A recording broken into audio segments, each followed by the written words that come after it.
নমস্কার বন্ধুরা, খাওয়া হবে জমজমাট চ্যানেলে স্বাগতম জানিয়ে আজকের রেসিপি শুরু করতে চলেছি। আজকে একটা নিরামিষ রেসিপি নিয়ে হাজির হয়েছি তোমাদের সাথে। পনিরের একটা দারুণ স্বাদের নিরামিষ রেসিপি, সেটা হলো চিলি পনির। আজকের লাঞ্চে আমি বানিয়েছি চিলি পনির আর ভেজ বিরিয়ানি, সেটাই তোমাদের সাথে শেয়ার করব। আজকে নিরামিষ রান্না করেছি। এখানে পনির নিয়ে নিয়েছি 1 কিলো। এই পনিরটাকে আমার প্রয়োজন মতন আমি মাপ করে টুকরো করে নিচ্ছি। এখন এটাকে সাইজ মতন কেটে নেব। তোমরা তোমাদের পছন্দসই মাপে পনিরগুলোকে অবশ্যই কেটে নিতে পারো। আমি এখানে আমার প্রয়োজন মতন কেটে নিচ্ছি। এই পনিরটা আমি চিলি পনির বানাবো, আর সঙ্গে ভেজ বিরিয়ানি বানানোর জন্য এই পনিরটাকে আমি কিছুটা ব্যবহার করব। লম্বা লম্বা করে কেটে নিয়ে তারপর এগুলোকে টুকরো করে নিচ্ছি। দিয়ে স্কোয়ার মাপের করে আমি এগুলোকে কেটে নিচ্ছি। যে কোনো নিরামিষের দিনেই এই দারুণ স্বাদের রেসিপিটা তুমি বাড়িতে বানাতেই পারো, খেতে অসম্ভব সুন্দর লাগে। চলো এবার কি করে চিলি পনির বানালাম সেটা দেখিয়ে নিচ্ছি। এখন একটা ফাঁকা এখানে একটু বড় ডিশ নিয়ে নিয়েছি, তার মধ্যে আমি দিয়ে দিচ্ছি কর্নফ্লাওয়ার।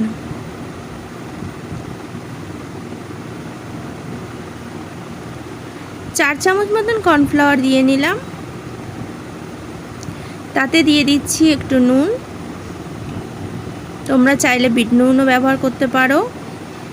দিয়ে দিলাম একটু বিট নুন, আমি সাদা নুন বিট নুন দুটো মিশিয়ে দিয়েছি।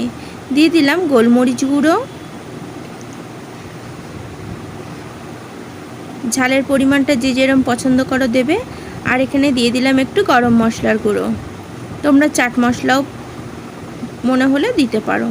আমি এবার ভালো করে মিশিয়ে দিলাম। এবার এর মধ্যে একটু জল দিয়ে একটা ব্যাটার আমি বানিয়ে নিচ্ছি। খুব বেশি পাতলা করব না, তাই অল্প পরিমাণ জল দিয়েই আমি ব্যাটারটা এখানে বানিয়ে নিচ্ছি। ব্যাটার বানানো হয়ে গেছে। এখন আমি এর মধ্যে পনিরের পিসগুলোকে দিয়ে দিচ্ছি। পনিরগুলোকে এরম করে ভালো করে গাগুলো মাখিয়ে দিতে হবে। দিয়ে ব্যাটারের মধ্যে ভিজিয়ে রেখে দেবো প্রায় 30 মিনিটস মতন। সমস্ত পনিরগুলো দিয়ে দিয়েছি ব্যাটারের মধ্যে, পুরো গাটা ভালো করে মাখিয়েও দিয়েছি। এখন এটা 30 মিনিটস মতন রেখে দিচ্ছি।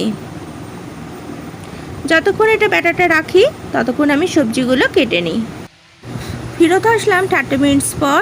এখন এখানে রিফাইন্ড অয়েল দিয়ে দিলাম কড়াইয়ের মধ্যে। একটু বেশি পরিমাণই এখানে অয়েল দিতে হবে। আর এই যে পনিরগুলোও একদম আমার দেখো ভালো করে মাখানো হয়ে গেছে, আর মশলাটা ভিতরে অ্যাবজর্ব করেছে, গাগুলো প্রায় শুকনো হয়ে গেছে। এখন একটা একটা করে পনির আমি ছেড়ে দেবো কড়াইতে, দিয়ে পনিরগুলোকে একটু ফ্রাই করে নেব।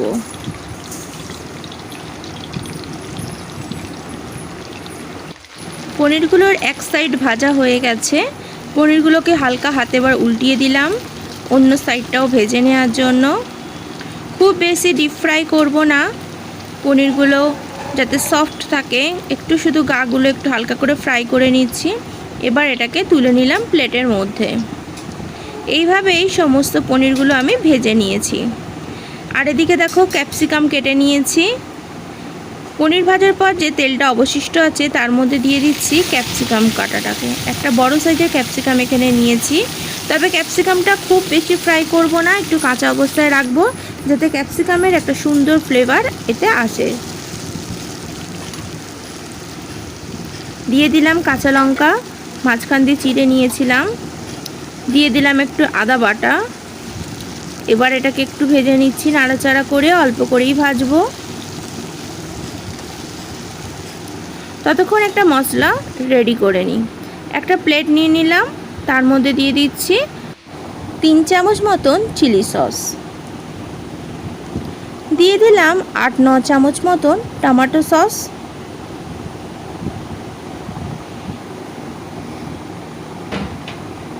আর দিয়ে দিচ্ছি 1 চিপি সয়া সস। এবার এই সসের মিশ্রণটাকে একটু মিশিয়ে নেব, তবে কালারটা সুন্দর আসার জন্য একটু কাশ্মীরি মির্চি পাউডারও আমি দিয়ে দিলাম। এবার সসটাকে ভালো করে মিক্সড করে নিচ্ছি। আর এদিকে দেখো ক্যাপসিকাম, আদা, কাঁচা লঙ্কাটা বেশ ভালো ভাজা হয়ে গেছে, হালকা ভাজা, খুব বেশি ভাজবো না যাতে ক্যাপসিকামের গন্ধটা চলে না যায়। আর এর মধ্যে সসটাকে এবার দিয়ে দেবো। সসটা দেওয়ার পর এটাকে এবার কষিয়ে নেব। প্লেট ধোয়া জলটাও দিয়ে দিয়েছি। সস দিয়ে এখন ক্যাপসিকামটাকে একটু কষতে দিয়েছি। এর মধ্যে দিয়ে দিচ্ছি স্বাদ মতো নুন আর চিনি।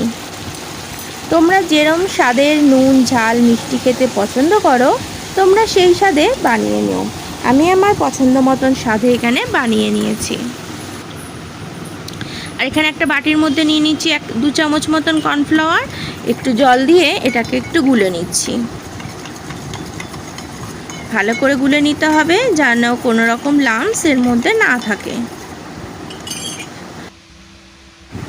এদিকে মশলাটা বেশ ভালো কষানো হয়ে গেছে, একটা সুন্দর ফ্লেভারও আসছে, চাইনিজ ফ্লেভার আসা শুরু হয়ে গেছে। আমি এতে কোনো রকম অজিনামোটোর ব্যবহার করছি না, তবে তোমরা যদি ব্যবহার করো দিতেও পারো, তাতে টেস্ট আর ফ্লেভারটা আরও সুন্দর আসে। এখন আমি এর মধ্যে ভাজা পনিরগুলোকে দিয়ে দিচ্ছি।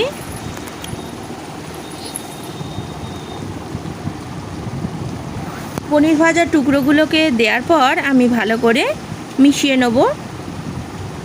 যে কোনো নিরামিষের দিন তোমরা এই রেসিপিটা খুব সহজেই বানিয়ে নিতে পারো, যাতে দুপুরের লাঞ্চ বা রাতের ডিনারটা খুবই জমজমাট হয়ে যাবে।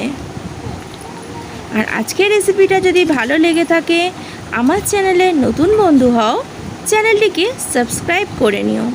আর পাশে থাকা বেল আইকনটিতে অবশ্যই ক্লিক করো, যখন যে রেসিপি আপলোড করব তার নোটিফিকেশান সবার আগে তোমার কাছে পৌঁছানোর জন্য।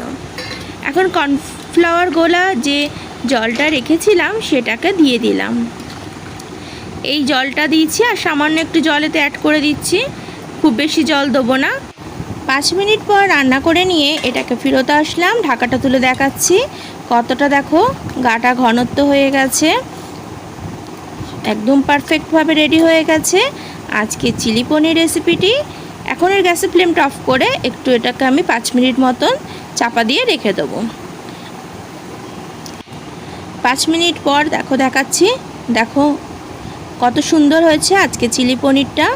একদম সার্ভিসিং বলে আমি নামিয়ে নিচ্ছি। গরম গরম চিলি পনির আর গরম গরম ভেজ বিরিয়ানি সার্ভ করব আজকের লাঞ্চে। বন্ধুরা তোমরা অবশ্যই বাড়িতে বানিও আর টেস্ট করে কমেন্টস বক্সে জানিও তোমাদের কেমন লাগলো। আশা করি ভালো লাগবে। ভিডিওটি সম্পূর্ণ দেখার জন্য, খাওয়া হবে জমজমাটের সাথে থাকার জন্য তোমাকে জানাই অনেক অনেক ধন্যবাদ। ভালো থেকো, সুস্থ থেকো, খাওয়া হবে জমজমাটের সাথে থেকো। আর রেসিপিটি যদি ভালো লেগে থাকে অবশ্যই তোমার প্রিয়জনের সাথে শেয়ার করতে ভুলো না কিন্তু। যদি নতুন নতুন রেসিপি দেখতে চাও কমেন্টস বক্সে অবশ্যই জানিও। আমি হাজির করব তোমাদের সামনে অনেক নতুন রেসিপি। আর ভেজ বিরিয়ানিটা আজকে কি করে বানিয়েছি সেটা দেখালাম না, সেই রেসিপিটা লিঙ্কটা আমি ডেসক্রিপশান বক্সে দিয়ে দেবো। আমার চ্যানেলে আগেই ভেজ বিরিয়ানি ভিডিও দেয়া আছে, তোমরা সেখান থেকেই দেখে নিতে পারো কি করে বানিয়েছি ভেজ বিরিয়ানি। আজকের লাঞ্চ একদম রেডি, আর আমি টেবিলে সার্ভ করেও দিয়েছি চিলি পনির, ভেজ বিরিয়ানি আর স্যালাড। কি বন্ধুরা, জমজমাট খাওয়া হলো তো? আসতে হবে, আসি বন্ধু, আবার দেখা হবে অন্য কোনো দিন অন্য কোনো একটা সুন্দর ভিডিও নিয়ে। খাওয়া হবে জমজমাটের সাথে থেকো, পাশে থেকো। ভিডিওটি এখানেই শেষ করলাম।